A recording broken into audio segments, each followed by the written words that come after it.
Bismillahirrahmanirrahim. Assalamualaikum warahmatullahi wabarakatuh. Pendengar Layak TV, alhamdulillah kita masih diberi kesempatan oleh Allah untuk berbagi informasi. Kali ini kita akan mendalami klaster keempat Konvensi Hak Anak, yaitu hak sipil dan kebebasan.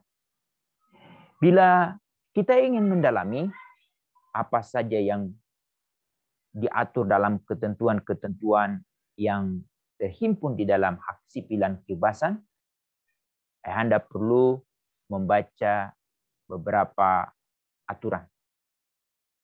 Terutama terkait dengan apa peran media dalam pemajuan dan perlindungan hak anak.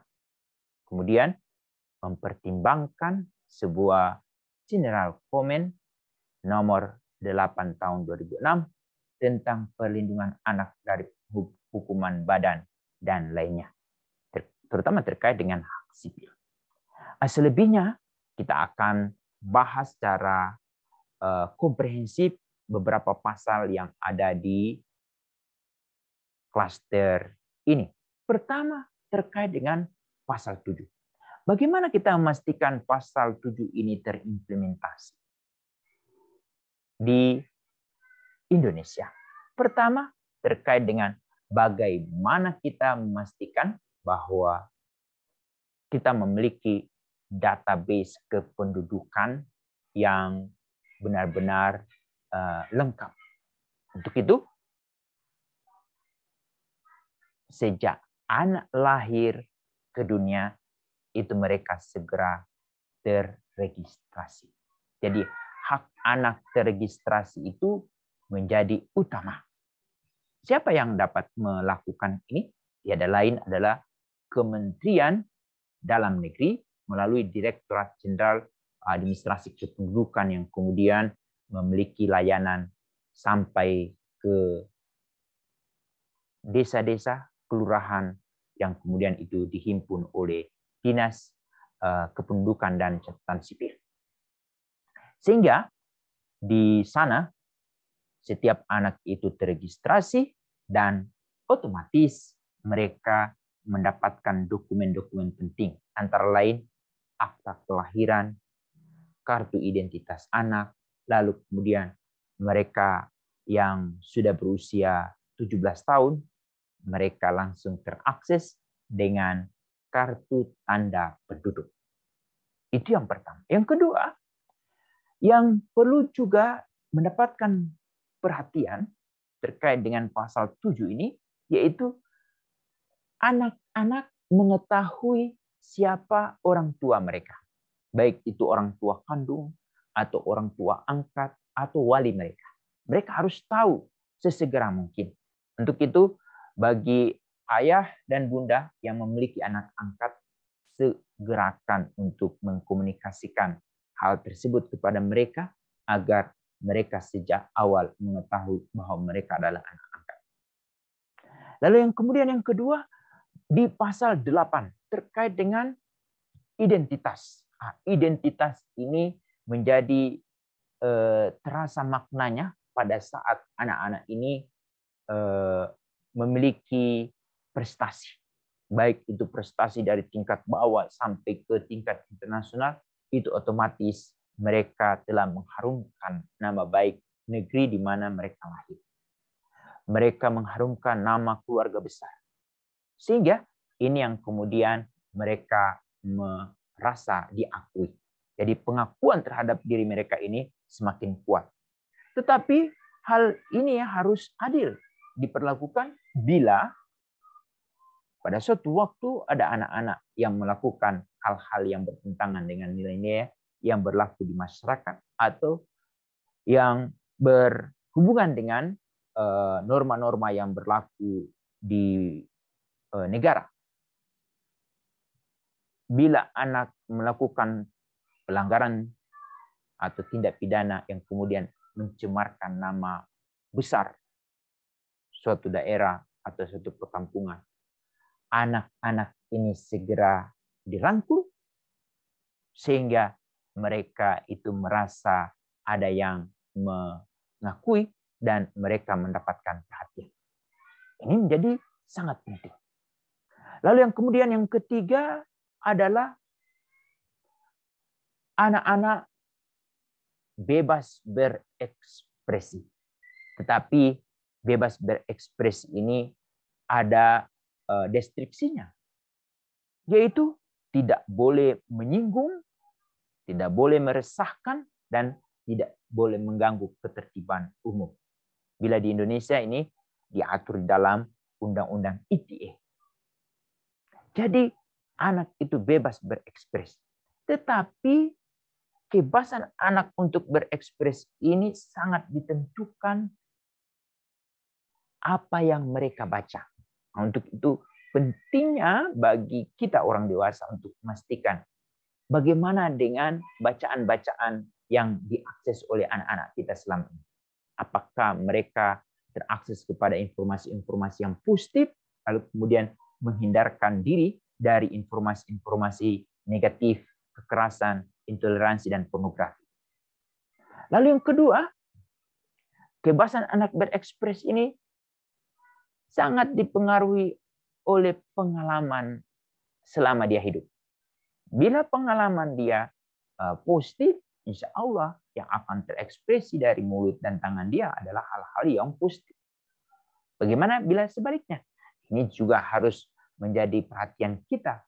Bila kita menemukan ada anak-anak yang ekspresinya bermasalah, itu bertanda satu otokritik dari anak terhadap kita. Untuk itu kita segera merangkul anak tersebut dan kemudian kita meminta maaf dan kita memperbaiki apa-apa yang sudah dia alami. Jadi ini pengalaman. Tapi yang menjadi penting juga, kebebasan berekspresi ini sangat ditentukan oleh perasaan anak pada saat itu. Jadi kalau perasaan dia gembira, perasaan dia happy, perasaan dia benar-benar sangat antusias, insya Allah yang terekspresi adalah hal-hal yang kemudian membuat kita senang untuk mendengarkannya. Tapi bila sebaliknya, ini juga perlu kita segera mengkoreksi diri, bukan kita meminta atau menuntut anak harus berbuat sesuatu yang apa yang kita kehendaki. Apa yang diekspresikan oleh anak itu merupakan cerminan dari orang-orang dewasa di sekitarnya. Untuk itu, ayahanda dan bunda, bila kita menemukan ada satu anak bermasalah, terutama dalam berekspresi, itu bertanda orang tuanya bermasalah, keluarga besarnya bermasalah, masyarakatnya bermasalah, dan para tokoh budaya. Lalu yang keempat, ini yang keempat di dalam klaster hak sipil dan kebebasan ini mendapatkan penekanan penting. Karena pasal ini dulunya ditolak oleh Indonesia, tapi kemudian dihidupkan kembali, yaitu terkait dengan kebebasan berpikir. Kebebasan berpikir kembali lagi, kalau inputnya setiap hari adalah hal-hal yang positif, otomatis apa yang mereka pikirkan itu hal-hal yang positif. Begitu juga kalau sebaliknya. Ini juga perlu kita sadari bersama-sama.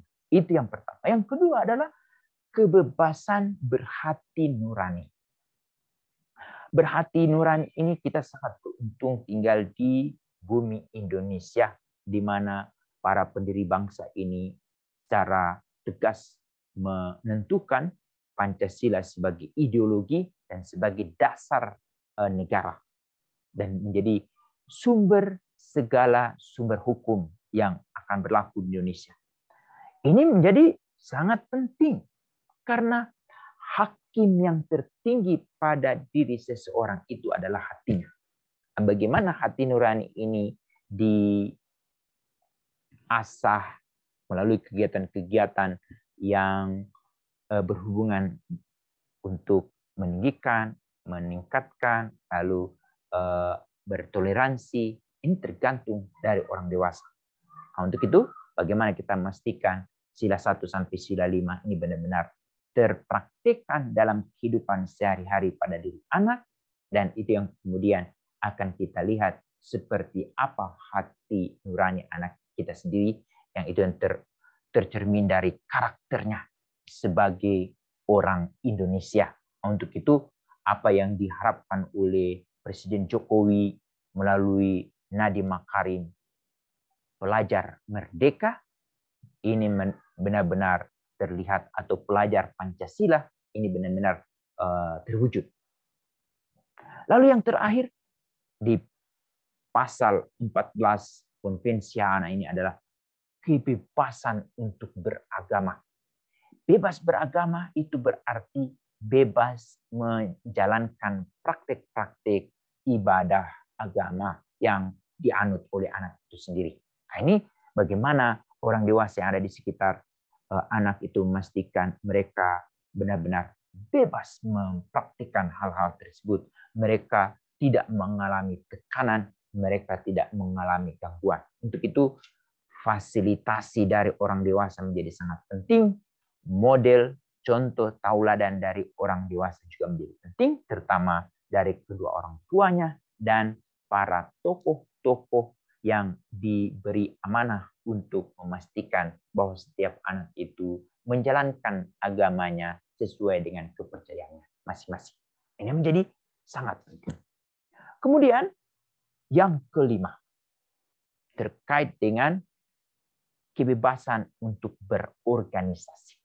Kebebasan berorganisasi pada diri seorang anak ini sebetulnya sudah mulai dirintis oleh anak pada usia mereka masih.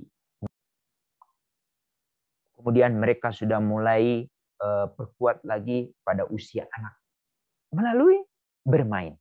Coba ayahanda dan bunda perhatikan, setiap anak itu selalu mau berbagi peran. Itu sebetulnya mereka sedang mengorganisir diri mereka sendiri. Nah, melalui konvensi anak ini, negara berharap anak-anak ini terfasilitasi melalui organisasi-organisasi. Untuk itu, Indonesia melalui pasal 24 Undang-Undang 35 tahun 2014,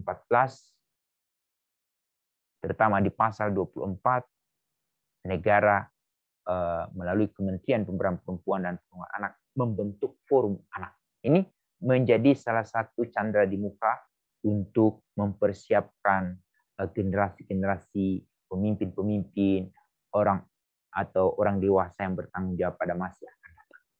Mereka benar-benar diaktifkan, atau mereka aktif mengikuti berbagai kegiatan, terutama melalui Forum Anak ini sebagai pelopor dan pelapor. Apa keuntungan bila anak-anak ini aktif berorganisasi? Insya Allah mereka akan mampu mengorganisir diri mereka sendiri secara teratur. Mereka disiplin mengatur waktu, tapi yang paling penting adalah mereka mampu memanage konflik. Tapi yang paling akhir ini adalah menjadi penting, yang mereka tidak peroleh dari bangku sekolah, yaitu bertanggung jawab. Tanggung jawab ini benar-benar harus tumbuh berkembang melalui keaktifan mereka di organisasi. Kemudian pasal 16, perlindungan privasi anak. Nah, pasal ini adalah menjadi pasal yang juga tidak diaktifkan pada saat kita meratifikasi konvensi, lalu kemudian dihidupkan kembali sejak tanggal 11 Januari 2005. Apa konsekuensi dengan kita menerima pasal ini? Salah satunya adalah adanya perubahan pada Undang-Undang Nomor 11 Tahun 2012 tentang Sistem Peradilan Pidana Anak. Di sana ada penekanan penting bagaimana identitas anak, baik sebagai pelaku, korban, atau saksi, itu harus terlindungi, tidak terekspos ke publik. Yang kemudian di pasal 97 itu ditekankan bagi mereka yang menyebarkan informasi terkait dengan identitas anak, baik sebagai pelaku, korban, atau saksi, mereka dapat dituntut pidana 5 tahun, denda 500 juta. Nah, pasal ini belum pernah ada kejadian atau kasus yang dituntut dengan menggunakan pasal ini. Ke depan perlu juga kita harus perhatikan agar privasi anak itu terjaga. Kemudian Presiden melalui Perpres nomor 75 tahun 2020 terkait dengan pemenuhan hak anak korban, hak anak saksi tindak pidana. Di sana juga ada satu jaminan yang benar-benar harus dipenuhi. Bila identitas anak sebagai korban atau saksi itu terpublikasi, mereka mendapat jaminan untuk penggantian identitas. Ini juga menjadi hal yang perlu diperhatikan oleh kita. Kenapa hak privasi anak ini menjadi penting? Karena mereka memiliki masa depan. Jangan sampai identitas mereka disalahgunakan atau disalah manfaatkan oleh para pihak yang tidak bertanggung jawab. Kemudian pasal 17. Nah, pasal 17 ini juga menjadi salah satu pasal yang tidak diaktifkan. Pasal ini menjadi sangat kunci terkait dengan bagaimana memastikan anak memiliki kemampuan di dalam memilah, memilih, dan memanfaatkan informasi-informasi yang ada di sekitarnya. Untuk itu penting bagi orang dewasa untuk memampukan anak untuk mengetahui hal-hal yang terkait dengan pemanfaatan media informasi, baik itu digital maupun yang manual. Lalu yang terakhir, ini yang perlu juga harus diperhatikan oleh kita semua terkait dengan ketentuan-ketentuan yang ada di klaster hak sipil dan kebebasan yang terakhir, yaitu berhubungan dengan disiplin positif non-kekerasan. Ayahanda dan bunda, seorang anak itu wajib untuk menghargai, menghormati, mentaati aturan-aturan yang dibuat oleh orang tua bersama mereka dengan cara mereka harus selalu diingatkan karena tugas anak adalah lupa. Untuk itu tidak ada satu orang pun yang dapat menghukum anak tersebut bila mereka lalai, kecuali dengan cara-cara yang sangat memperhatikan harkat martabat anak. Untuk itu, disiplin itu utama, tetapi non kekerasan. Sampai di sini hal-hal yang dapat kami jelaskan terkait dengan ketentuan-ketentuan yang tertuang di dalam klaster hak sipil dan kebebasan. Demikian, Assalamualaikum warahmatullahi wabarakatuh.